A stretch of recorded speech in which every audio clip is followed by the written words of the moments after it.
ketika kita tahu bahwa potensi atau PAD yang disetorkan selama ini kecil, yang kita sepakati di Komisi C adalah kita tidak akan berkunjung kemana-mana. Kita akan kunjungan ke semua BUMD kita, baik induk maupun anak usahanya, untuk memastikan kita tahu permasalahan yang ada di sana. Kalau kita berpikir rasional, tidak ada ceritanya BUMD bisa bangkrut itu. Bagaimana bisa bangkrut? Satu, dia aturan kita yang buat sendiri. Bidang usahanya itu kita yang mengkapling sendiri. Modal disediakan oleh pemerintah. Nah, bagaimana bisa rugi di sana? BUMD ini kan tidak murni profesional, tapi kan ada unsur politis yang sangat kuat di sini. Saya tadi mau ngomong gitu, nggak enak Pak, nggak apa-apa ya, berarti ya kita bahas aja ya. Ini apa adanya kita sampaikan kan.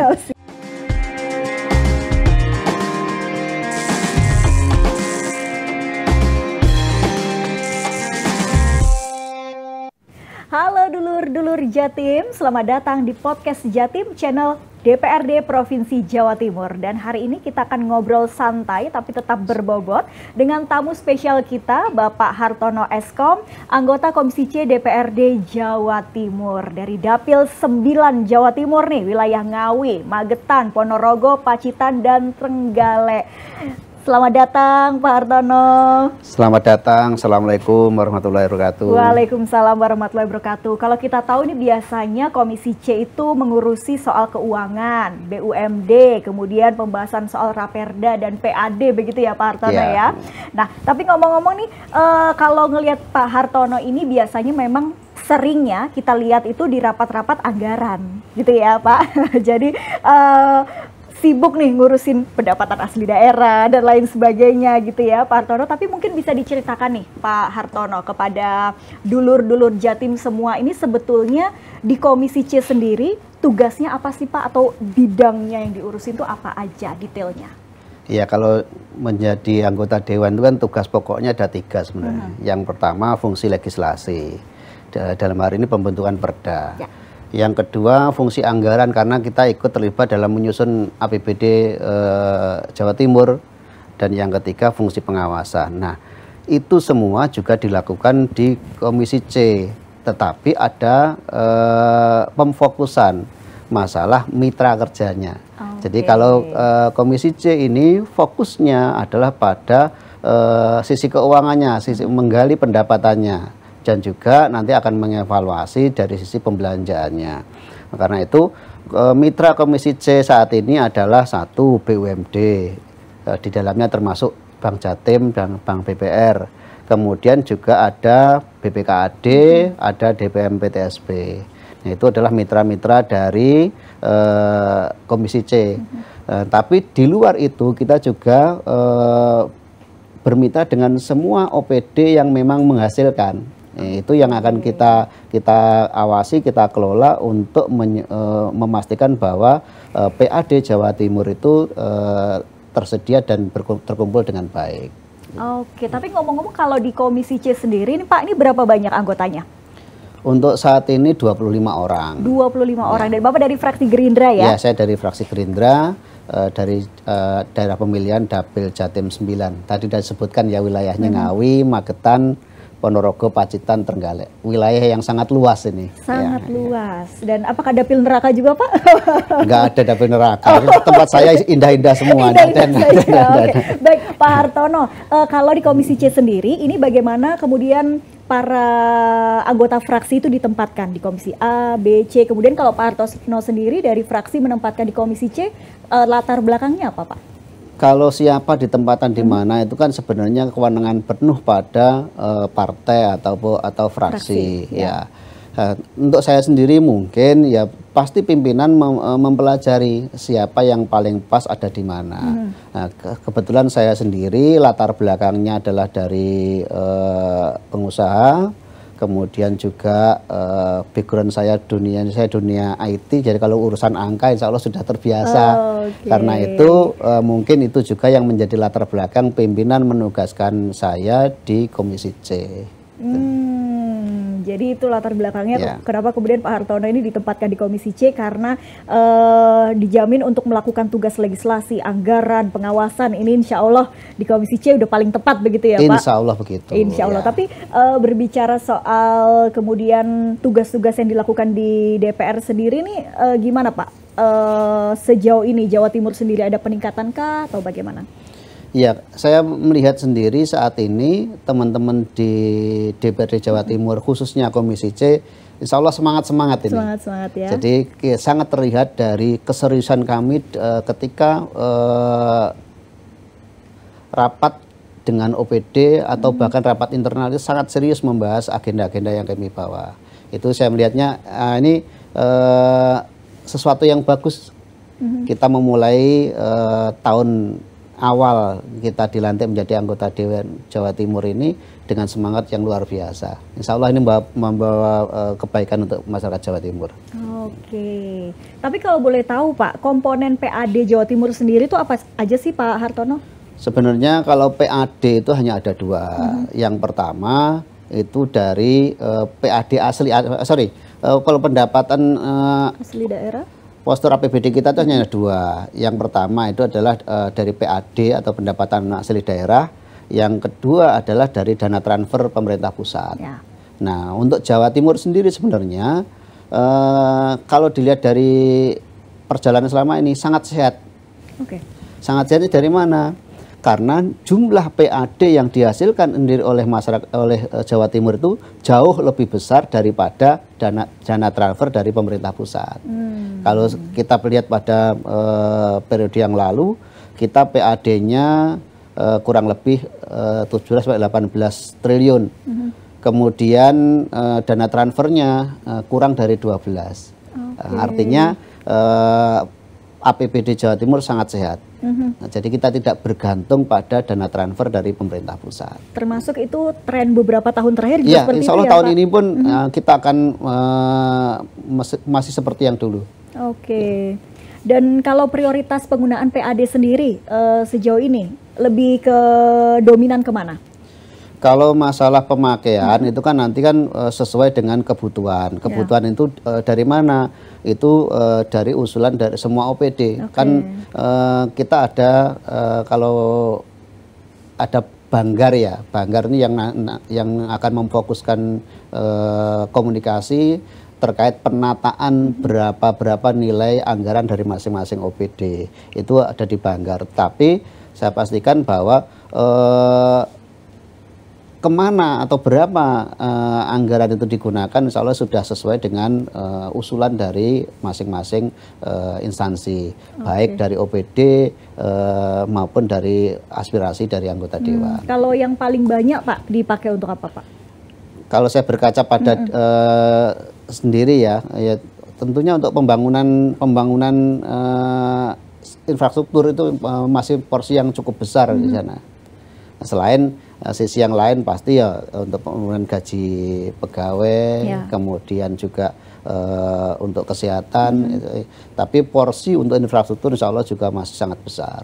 Oke, tapi memang kita tahu kalau Jawa Timur sendiri ini tadi Bapak katakan PAD-nya juga cukup tinggi ya dibandingkan dengan transfer dana dari pusat sekalipun gitu. Tapi kalau kita melihat tantangan, pasti kan ada tantangan nih Pak Hartono dalam menggenjot PAD yang mungkin diharapkan di seluruh daerah gitu atau seluruh provinsi. Tantangan yang dihadapi kalau Jawa Timur sendiri dalam menggenjot pendapatan asli daerah itu apa? Jawa Timur sebagai kalau PAD itu kan kaitannya dengan bisnis ya, BUMD dalam hal ini. Itu juga pasti terpengaruh oleh kondisi global. Yang bisnis kan pasti terpengaruh itu. Betul. Ya. Tetapi setiap tantangan juga pasti ada peluang. Karena itu kita dari Komisi C saat ini intensif berkomunikasi dengan OPD-OPD terkait, termasuk di dalamnya adalah BUMD, untuk memastikan setiap langkah yang dilakukan itu tetap sesuai dengan yang kita rencanakan sejak awal. Itu jadi kalau masalah pengaruhnya ya pasti pengaruh luar sangat besar, tapi dengan komitmen kita baik dari OPD maupun dari Dewan, insya Allah kita bisa tetap menjaga PAD kita tetap besar. Oke, PAD tetap besar. Tapi ngomong-ngomong kalau dari BUMD sendiri yang paling besar ini dari mana, Pak? Untuk saat ini tetap nomor 1 Bank Jatim. Bank Jatim ya. Ya. Walaupun kemarin mungkin sedikit ada problem itu ya. Udah dengar semua ya, ramai ya. Iya. Jadi tetap untuk saat ini juara kita untuk penyetor PAD ke Jawa Timur masih Bank Jatim. Periode 2024 kemarin itu kurang lebih Bank Jatim menyetorkan PAD senilai 420 miliar untuk PAD Jawa Timur. Kalau selain Bank Jatim Pak, yang terlihat potensial juga? Ada, kalau dari BUMD yang lain salah satunya Petrogas Jatim Utama. Petrogas. Kemudian ada juga Bank Perekonomian Rakyat atau BPR. Bank BPR. Kemudian masih banyak BUMD-BUMD kita, meskipun mungkin jumlahnya tidak sebesar Bank Jatim, tapi tetap semuanya berkontribusi positif untuk BUMD kita, untuk PAD kita. Oke, memang didominasi sektor perbankan ya? Iya, untuk Pak saat ini Hartono masih perbankan. Tapi juga dari data yang Silka punya nih Pak Hartono, selain juga tadi dari BUMD dan lain sebagainya, ini juga ada kontribusi utama khususnya di tahun 2023 ini PAD Jatim sekitar 22,2 triliun. Kontribusi utama pajak kendaraan bermotor, Ya. bea balik nama kendaraan bermotor, kemudian retribusi jasa umum dan hasil pengelolaan kekayaan daerah ya. Dan kalau 2025 ini target 25 triliun ya Pak, betul? Kayaknya tidak sampai segitu. Oh, tidak sampai segitu. Ya, jadi saya uraikan ya. Ya.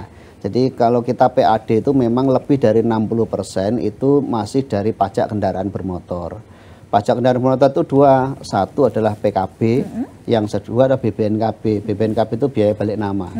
Tapi biaya balik nama ini hanya sekali dikenakan pada saat kita awal beli motor baru dari dealer menjadi pemilik pertama, itu ada biaya balik namanya. Tapi kalau sudah pembelian yang tangan kedua, tangan ketiga itu tidak ada lagi biaya balik namanya. Yang ada hanya PKB atau pajak kendaraan bermotor yang rutin setiap tahun dibayarkan itu.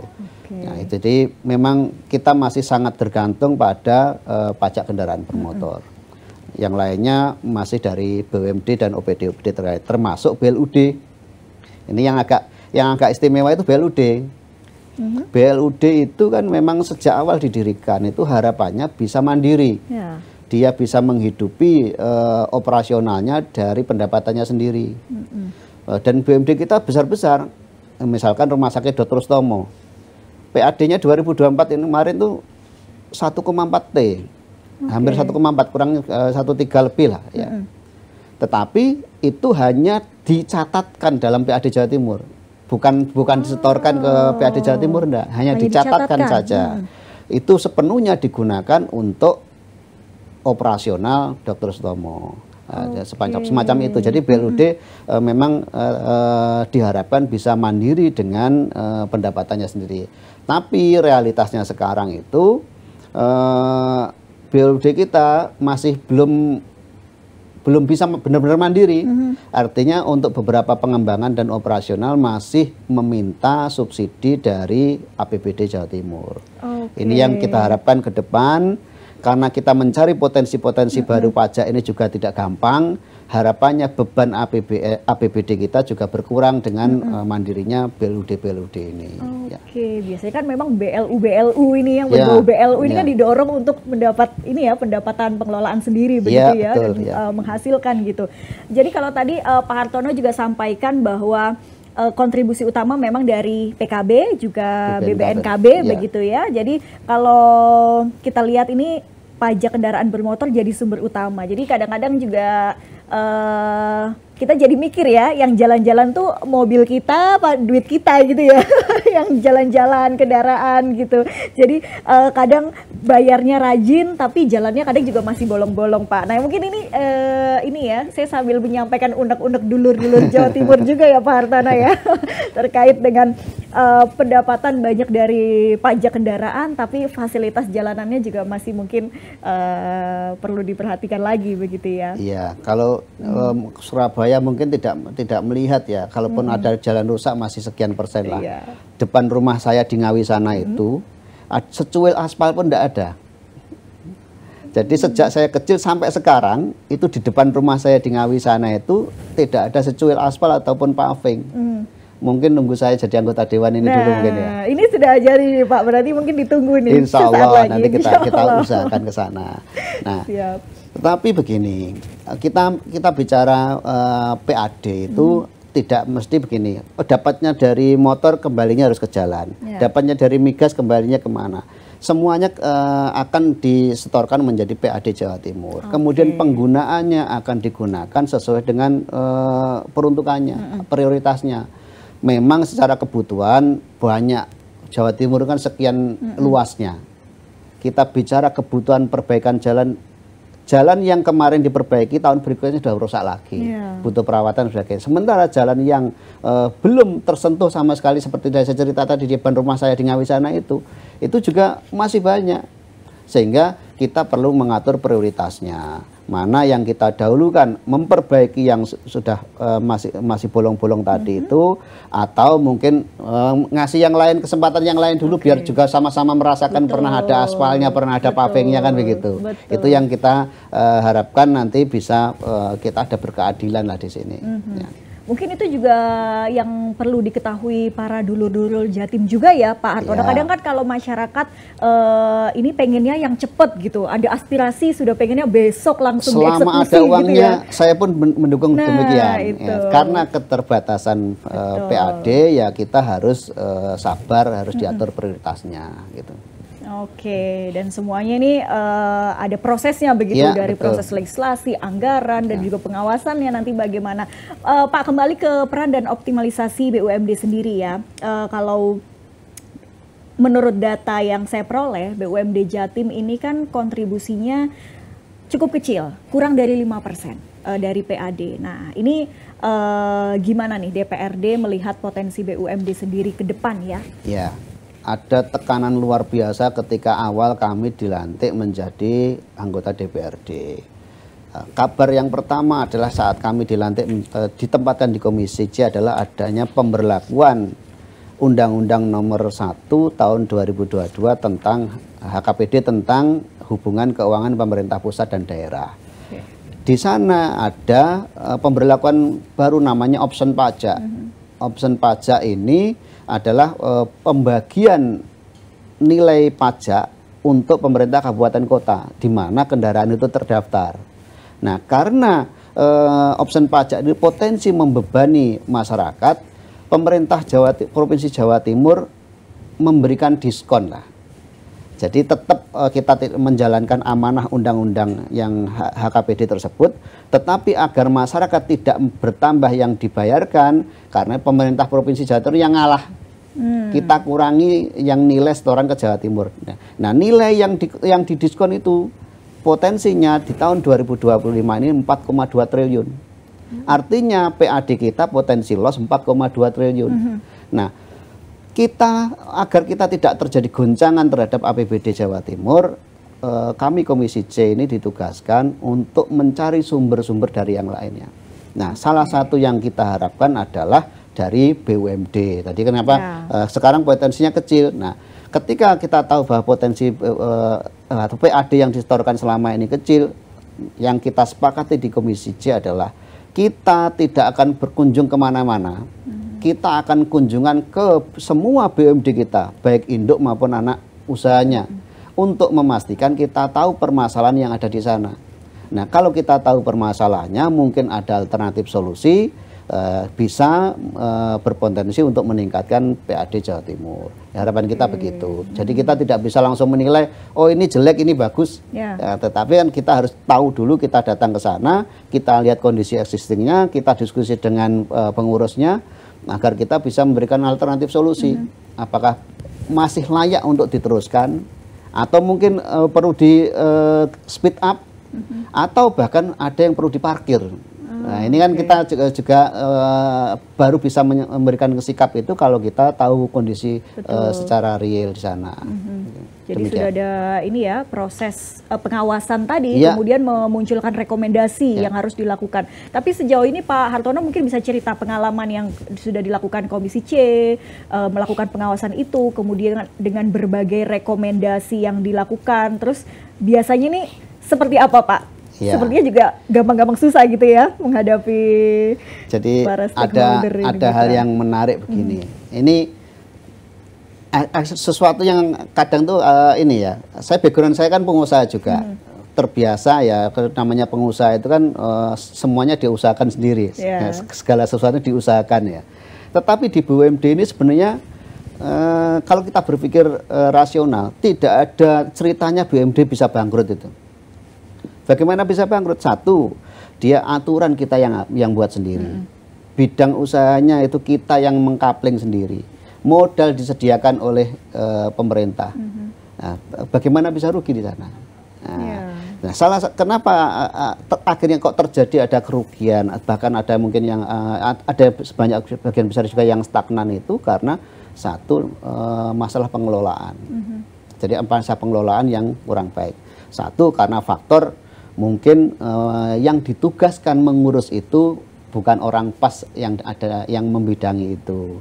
Juga mungkin ada faktor-faktor lain yang mungkin ya iklim usaha kan macam-macam ya. Jadi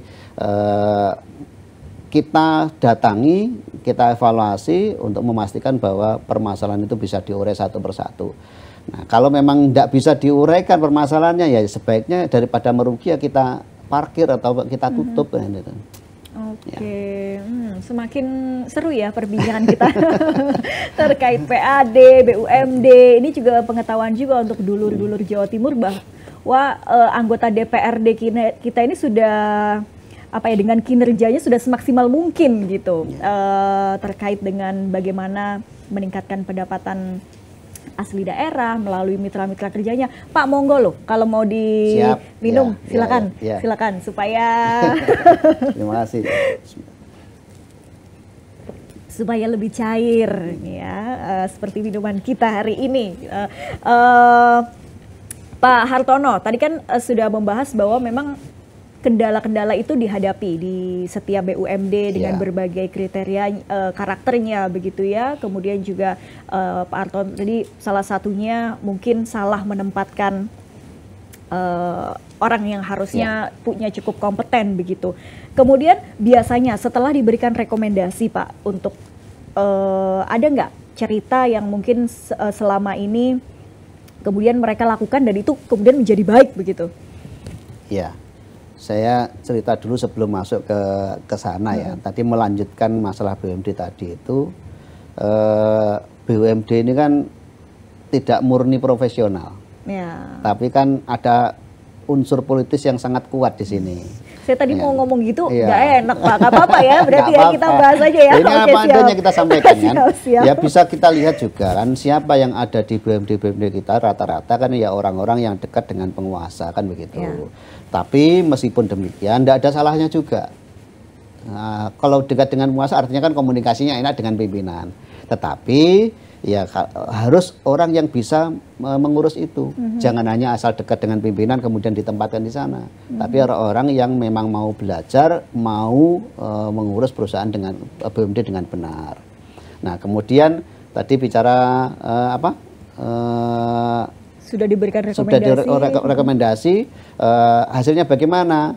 Ya, kami Komisi C ini kan tugasnya pengawasan. Tidak bisa mengeksekusi langsung. Artinya, oh kamu kinerjanya jelek, kita pecat, tidak bisa begitu. Yang kita bisa lakukan adalah mengevaluasi. Dulu pada awal seperti ini kita buat mereka membuat target. Dengan membuat perencanaan bisnis, kita membuat targetnya tahun ini akan menyerahkan PAD sekian. Kemudian setiap saat kita melakukan pengawasan apakah dalam mencapai target itu masih on the track ya, masih sesuai dengan relnya. Seperti hari ini tadi kami mulai pagi sampai malam ini belum selesai rapat di Komisi C.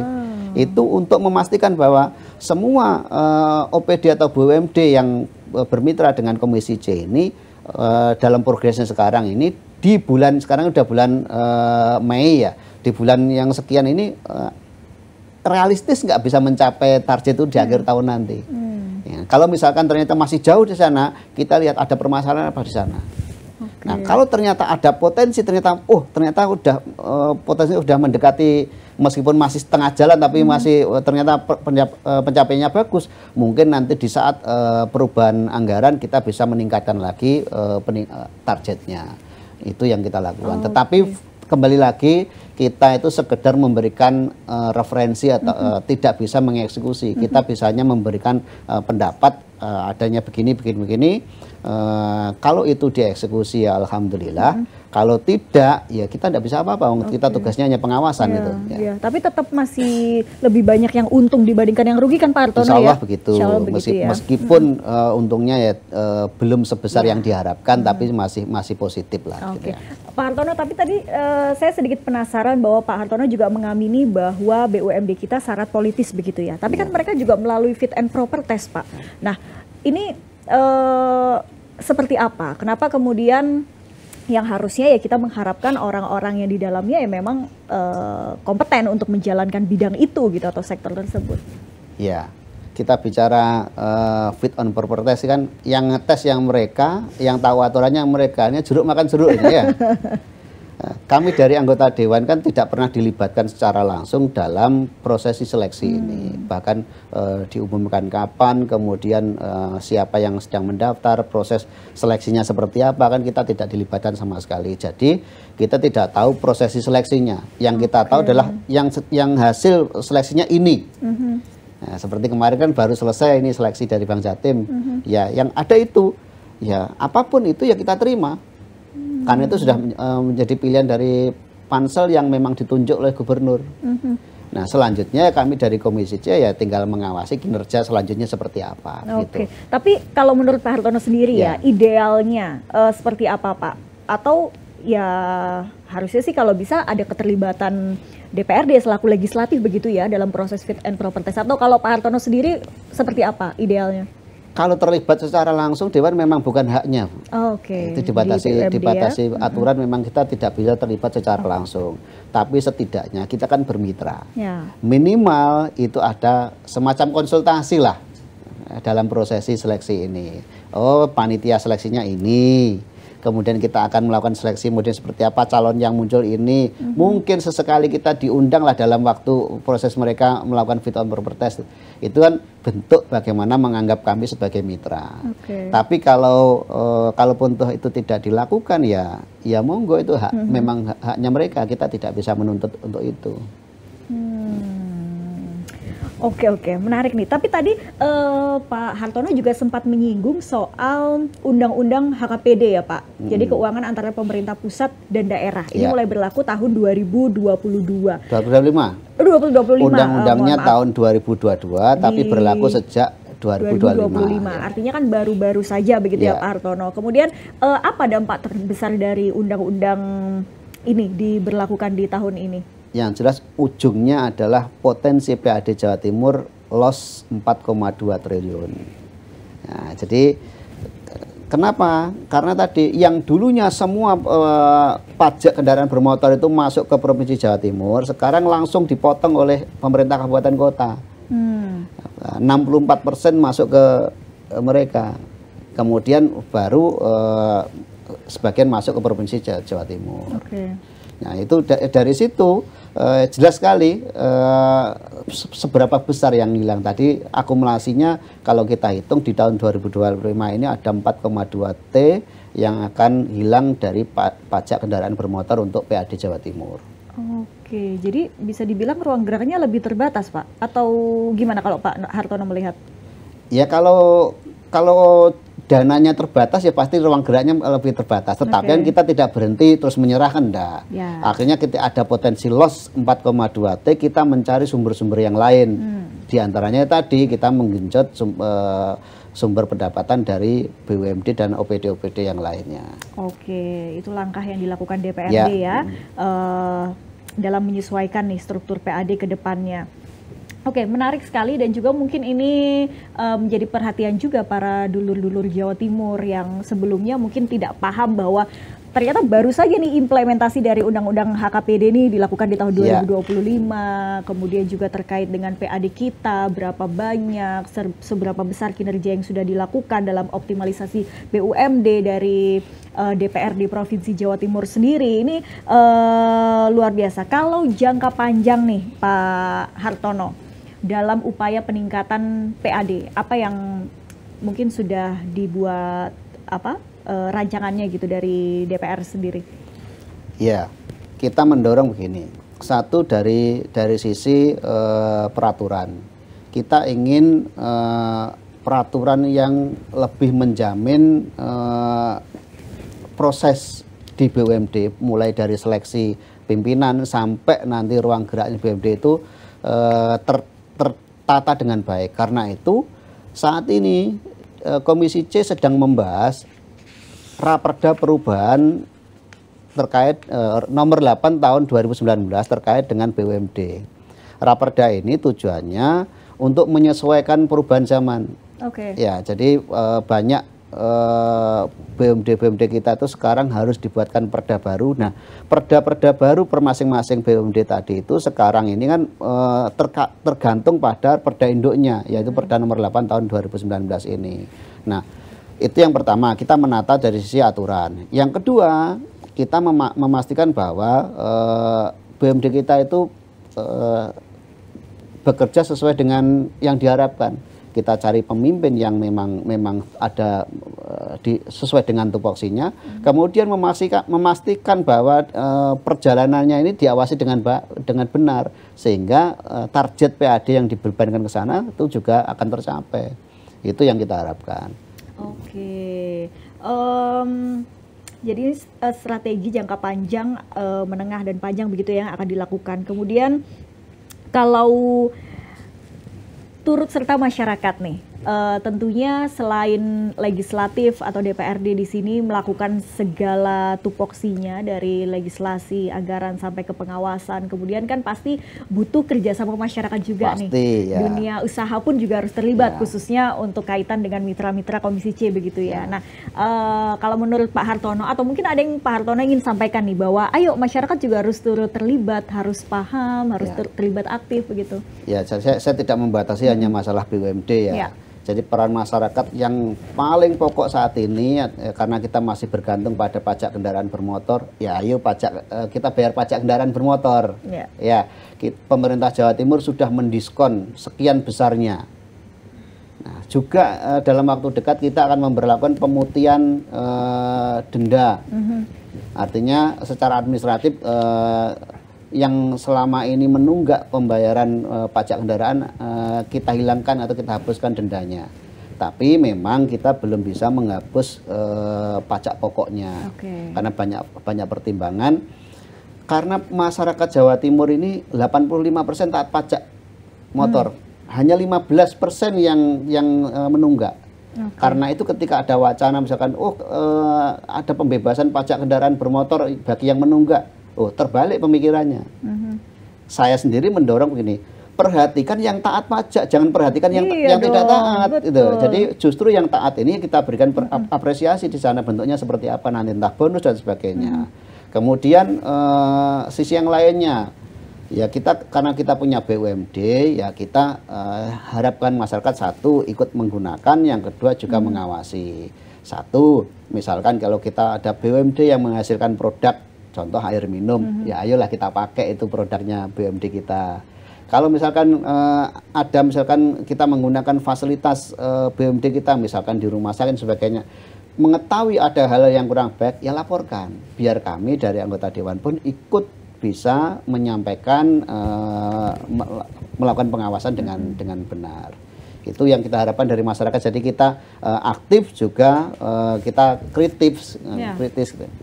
Dan tuh harus gitu ya, masyarakat harus kritis. Apalagi tadi sepakat sekali nih kalau Pak Hartono bilang, ya kita harus kasih apresiasinya ke yang bayar dong, karena taat kan 85% begitu ya. Karena biasanya yang memang ditunggu-tunggu masyarakat juga adanya pemutihan dan lain sebagainya begitu, Pak Hartono. Tapi kalau ini kan juga baru-baru ini menjadi isu hangat juga, Jawa Barat kan menerapkan itu, Kang Deddy Mulyadi itu. Nah, kalau mungkin di compare dengan Jawa Timur sendiri, kalau Pak Hartono sendiri lihat gimana? kami bersikap ini juga tidak asal ikut atau tidak ikut. Ya, kami juga sudah berkunjung ke Bandung, diskusi dengan Bapenda Jabar. Kenapa mereka berani mengambil keputusan untuk melakukan pemutihan? Kita juga berkunjung ke Jogja, berkunjung ke Jawa Tengah. Nah, memang situasinya berbeda. Jadi karena itu saat ini kami sendiri lebih menyarankan kepada Bapenda. Yang pertama adalah lebih memperhatikan mereka yang sudah taat pajak, karena kita 85%. Mohon maaf, seringkali masyarakat itu begini, kalau nanti diberikan, misalkan digratiskan yang tidak bayar pajak, yang 85 ini bisa ikut-ikutan tidak bayar nanti. Ya, moral hazard ini juga penting untuk diperhatikan. Wong pemutihan aja kadang begini, wah kita bayar telat-telat tidak apa-apa, nanti ada pemutihan lagi kan begitu betul. Ya. Nah karena itu kita semangatnya justru lebih mendorong mereka-mereka yang lebih awal membayar pajak itu yang kita kasih apresiasi. Nah, di situ yang penting di situ sih. Nah, kemudian kalaupun toh nanti pemerintah mau memberikan diskon-diskon lain, kita sarankan, kita petakan sebenarnya seberapa sih tunggakan pajak kita itu, yang kendaraan bermotor roda 2 berapa, yang roda 4 berapa, yang nunggaknya hanya 1 tahun berapa, yang nunggaknya 5 tahun berapa. Nanti dengan data itu kalau disajikan dengan detail, gubernur bisa ngambil sikap. Oh, yang mungkin ini yang lebih ringan ini, mungkin pajaknya ojol ini bisa kita bebaskan. Atau hal-hal yang lain itu kan bisa dilakukan kalau ada data yang disajikan dengan lengkap. Betul. Kami dari DPR ya, kita selama ini mendampingi Bapenda se-Jawa Timur, kita tidak berhenti, kita keliling terus semua Bapenda se-Jawa Timur ini, memastikan bahwa progres pencapaian pajak mereka sesuai dengan target. Yang kedua, jika ada keluhan-keluhan dari masyarakat itu bisa kita sampaikan. Contoh misalkan ada masyarakat yang katanya susah membayar pajak, kita tuh mereka mau bayar itu sudah alhamdulillah ya, kenapa kok dipersulitkan itu? Hal semacam itu kita berikan masukan kepada Bapenda setempat untuk memastikan banyak pintu masyarakat yang akan membayar pajak, tidak ada yang dipersulit. Ya. Itu yang kita lakukan seperti itu. Oke, Pak Hartono, karena Komisi C ini juga membahas soal keuangan ya, saya juga penasaran dan ingin tahu lebih banyak dari Pak Hartono terkait dengan pengurangan anggaran infrastruktur. Dari data yang saya peroleh, ini tahun 2024 dari 6,7 triliun 2023 ini menjadi 5,1 triliun di tahun 2024. Dan kenapa berkurang, atau mungkin Pak Hartono tahu ya, dan dampaknya ini seperti apa Pak? Ya kalau jumlah berapanya berkurang saya tidak tahu pasti ya. Tapi ya semua pasti terdampak seiring dengan berkurangnya potensi PAD tadi. 4,2 T itu besar Mbak. Ya, jadi tentu semuanya akan melakukan penyesuaian. Meskipun kami dari sisi pendapatan pun kita akan berupaya untuk mencari penggantinya. Tapi ya itu tadi, sebelum kita bisa mendapatkan kan kita juga harus mengurangi yang menjadi beban. Nah, tetap semuanya penataannya sesuai dengan prioritas.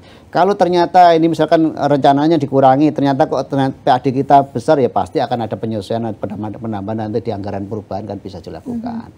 Yang jelas berapa yang dianggarkan untuk masing-masing pos itu sudah dibahas antara OPD dengan Banggar atau dengan Dewan di posisi Banggar. Ya. Tapi kalau berbicara infrastruktur sendiri, kalau Pak Hartono sendiri nih misalnya lagi reses ke dapil gitu, ada nggak sih Pak yang kemudian masyarakat yang menuntut infrastruktur yang apa harus gimana gitu enggak? HP saya itu enggak pernah berhenti itu. yang lapor jalannya rusak, yang lapor pengen minta bantuan ini, bantuan itu, banyak sekali. Tapi kan ya semua kita tampung, yang namanya masukan kita tampung. Ya tadi saya sampaikan wilayah Jawa Timur itu sangat luas dan biaya untuk pembangunan yang sangat besar. Kalau ada uangnya ya pasti kita segera lakukan. Tetapi karena ada keterbatasan anggaran, ya harus kita atur prioritasnya. Satu, prioritas mana yang lebih penting. Yang kedua, asas pemerataan juga. Jangan hanya meskipun ini penting, semuanya kalau bilang penting, penting. Gitu. Iya betul. Tapi kan sama di keluarga kita, kalau uangnya seberapa, kita pakai untuk apa kan ya harus pengaturan prioritasnya itu. Oke, Pak Hartono, tapi mungkin kita agak flashback sedikit gitu ya. Pak Hartono kemudian memutuskan mencalonkan diri jadi anggota DPR saat itu, apa sih Pak motivasinya atau alasannya gitu? Ya mungkin panggilan. Ya. Jadi Saya sebenarnya berpolitik sudah lama. Saya berkecimpung di politik itu sejak tahun 98, 99, masa reformasi lah. Saya sudah aktif mulai di politik. Dan langsung memang di politik praktis. Tetapi sejak awal saya memposisikan diri, saya tidak ingin mencalon diri menjadi anggota dewan. Saya lebih memilih untuk membesarkan usaha yang memang baru saya rintis. Saya alhamdulillah sejak awal lulus itu tidak pernah ngelamar kerjaan saya. Karena saya sudah mendirikan usaha, mendirikan CV sejak masih mahasiswa. Jadi saya begitu lulus ya saya membesarkan usaha saya. Alhamdulillah sampai sekarang masih berjalan. Bidang jadi, apa Pak Hartono kalau boleh tahu? Saya konsultan IT. Jadi bidang saya bidang IT. Jadi selama ini meskipun saya aktif di politik tetapi fokusnya tetap fokus bisnis. Nah, kemarin di 2019 ketika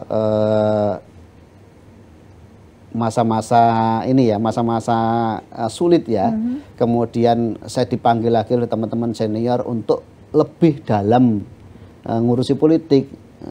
Dan karena ya, ini juga atas saran senior, ya saya nurut. Yang namanya orang kan ya tetap kita ingin ke depan tidak hanya urusannya tidak hanya uang ya. Betul. Tapi kita juga ingin berkontribusi untuk masyarakat. Dan saya lihat sendiri begitu saya memulai langkah untuk menjadi caleg ini, saya keliling satu persatu wilayah memulai dari nol itu mulai mantep justru. Oh ternyata mungkin ini jalan saya untuk mengabdi kepada masyarakat. Memang tidak berat, citra DPR sekarang kan jelek sekali ya. Tapi mungkin di antara sekian yang mungkin kurang baik, mungkin saya bisa berkontribusi untuk masyarakat. Meskipun secara umum pandangan terhadap dewan itu masalah jelek sekali. Ya, kalau hanya berpikir untuk diri sendiri saya enak ngurusi kantor aja. Tetapi dengan menjadi anggota dewan kan kita tidak hanya bermanfaat untuk diri saya dan keluarga, tetapi bisa bermanfaat untuk masyarakat. Tapi ada satu momen tertentu nggak sih Pak Hartono yang kemudian mungkin ketika menemui masyarakat, ketika kampanye mungkin atau lain sebagainya, kemudian hati tersentuh dan semakin seperti tadi Bapak bilang bahwa saya semakin mantep nih berada di politik ini. Ya, ada yang baik, ada yang jelek. Oh, gitu. Ya, orang yang tulus membantu itu juga banyak. Saya sampaikan ke mereka, saya punya rencana seperti ini. Jadi salah satu kalau wilayah saya kan wilayah dapil saya itu kan banyak pertanian, ada nelayan juga di wilayah Trenggalek, wilayah Pacitan, hutan, peternakan, kan wilayahnya banyak kampungnya. Saya tergeraknya kan mindset bisnis saya jalan. Saya bergerak di dunia pemberdayaan. Nah, orang-orang yang membantu saya bergerak yang tulus itu banyak sekali. Bahkan sebenarnya ketika saya berhasil pun dia tidak ada jaminan bahwa dia mendapatkan sesuatu dari saya. Tapi dia tulus membantu saya. Tapi di antara sebagian banyak itu juga ada satu dua yang sebenarnya ya gini. Kadang itu gini, berbuat baik itu kalau 1 kali, 2 kali itu oke. Tapi kalau kadang itu dianggap sebagai kewajiban. Betul. Itu loh yang kadang orang menilai kita itu harus setiap saat ready untuk mereka. Nah ini kan kita kan juga punya keluarga, juga punya waktu-waktu untuk yang lainnya. Nah ini kadang sebagian masih menilai anggota dewan itu ya semua ketika diminta ya harus segera.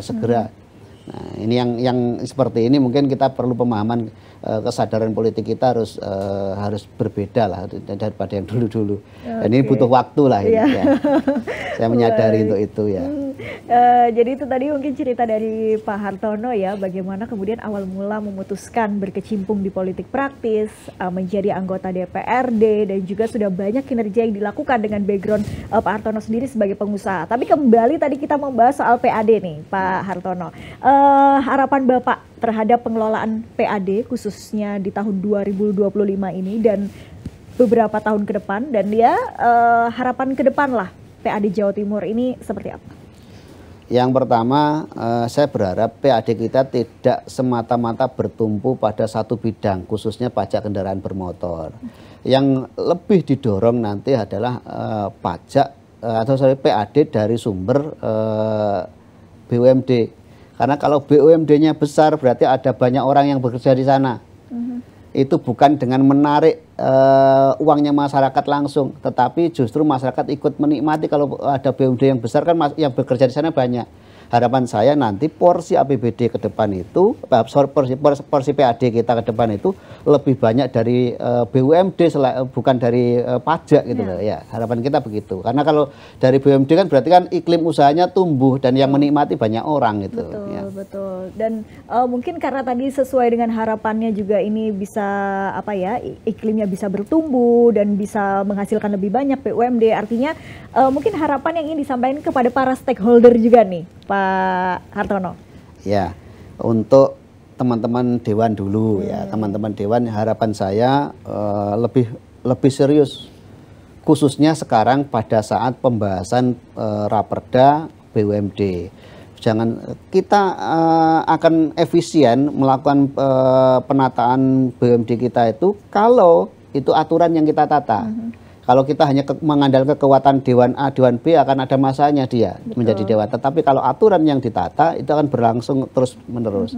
Yang kedua ini juga dari pihak eksekutif. Kita sangat berharap eksekutif berserta jajarannya itu betul-betul memandang dewan itu sebagai mitra. Bukan kucing-kucingan. Ya, jadi seolah-olah nanti kalau ketemu dewan itu harus apa yang harus ditutupi, apa yang harus disampaikan begini begitu. Nah, benar-benar kita dianggap sebagai mitra sehingga kalau ada permasalahan bisa segera dituntaskan. Kalau ada dewan itu kan jumlahnya banyak, ya. Tentu permasalahan kalau dipikirkan dengan banyak kepala itu kan solusinya akan lebih mudah didapatkan. Ya. Nah, tujuannya itu. Jadi perlu saya sampaikan, sekritis-kritisnya apapun anggota dewan kita itu semuanya bertujuan untuk meningkatkan PAD Jawa Timur. Itu yang catatannya. Itu ya harapan kita semua juga nih. Terima kasih banyak Pak Hartono sudah berbincang dan juga memberikan insight juga nih kepada dulur-dulur Jatim semua ini ya terkait dengan PAD, BUMD dan bagaimana harapan kita bersama untuk meningkatkan PAD kita. Dan untuk dulur-dulur Jawa Timur semua, terima kasih ya sudah menyaksikan podcast Sejatim channel DPRD Provinsi Jawa Timur. Sampai ketemu lagi. Sampai jumpa.